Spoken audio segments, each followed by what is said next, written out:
আজ থেকে প্রায় ৩ যুগ আগে ব্রাহ্মণবাড়িয়ার কসবা উপজেলায় ৩০ বিঘা জমির ওপর তৈরি করা খামারে জামাই নামের এই গরু দুটি এখন শেষ ভরসা খামারি ইয়াকুব আলীর কাছে। ছোট থেকে গরু দুটিকে জামাইয়ের মতো আদর যত্ন করে লালন পালন করে বড় করায় সাদা গরুটির নাম দেওয়া হয়েছে সাদা জামাই, আর কালো গরুটির নাম দেওয়া হয়েছে কালো জামাই।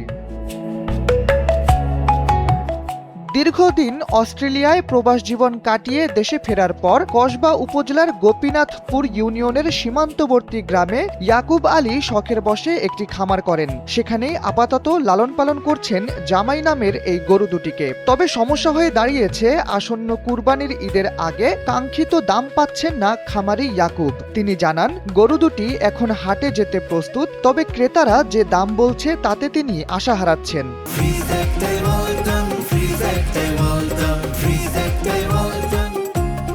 এটা তো আমার নিজেরও শখ ছিল, মানে বড় ধরনের গরু লালন পালন করা। এটাতে এতে করে কর্মসংস্থান হবে, সেটাই ছিল মেইন উদ্দেশ্য। এবং ইনশাল্লাহ মানে গত ২-৩ বছর এখানে যারা কাজ করতেছে এদের কর্মসংস্থান হিসাবে এদের যে পারিবারিক সাপোর্টটা আমার কাছ থেকে ওরা পাইছে। সামনের দিকে আমি এখনো ওই চিন্তায় আছে আমার, যে ফার্মটাকে আমি অনেক শখ করে করছি যাতে করে এটা সামনের দিকে আরো অগ্রগামী হয়। আমাকে দেখে যেন আরো অন্যান্য উদ্যোক্তারা এই ধরনের মানে চিন্তা করে। সযত্নে লালন পালন করা ৪ টন ওজনের গরু দুটির কারণে তিনি এলাকায় বেশ পরিচিত হয়ে উঠেছেন। অস্ট্রেলিয়ায় বসবাস করে নিজ এলাকার মানুষের কর্মসংস্থানের কথা চিন্তা করেই খামার করেছেন তিনি, যেখানে বর্তমানে প্রায় কয়েকজন শ্রমিক নিয়মিত গরুর দেখাশোনা করেন। খাবার হিসেবে প্রতিদিন গরুদের দেয়া হয় কাঁচা ঘাস, ভুসি ও পুষ্টিকর খাবার। আয়তনে বিশাল হওয়ায় প্রতিদিনই ভিড় বাড়ছে দর্শনার্থীদের।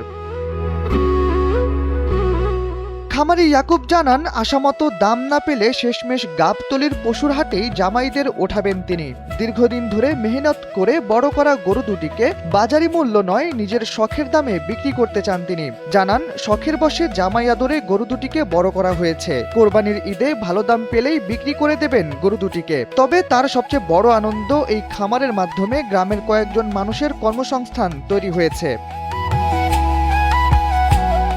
কসবা প্রাণী সম্পদ কর্মকর্তা ডাক্তার তারেক মাহমুদ জানিয়েছেন, এবছর এই উপজেলায় কোরবানির জন্য প্রস্তুত করা হয়েছে প্রায় ১৬,০০০ গবাদি পশু। তিনি বলেন, পশুর খাদ্যের দাম বেশি হয় খামারিদের তুলনায় কৃষক পর্যায়ে পশুপালনের পরিমাণ কিছুটা কমেছে। প্রশাসনের হস্তক্ষেপে ভারতীয় গরু আসা বন্ধ থাকলে খামারি ও কৃষকরা কিছুটা লাভবান হবে বলে জানান তিনি।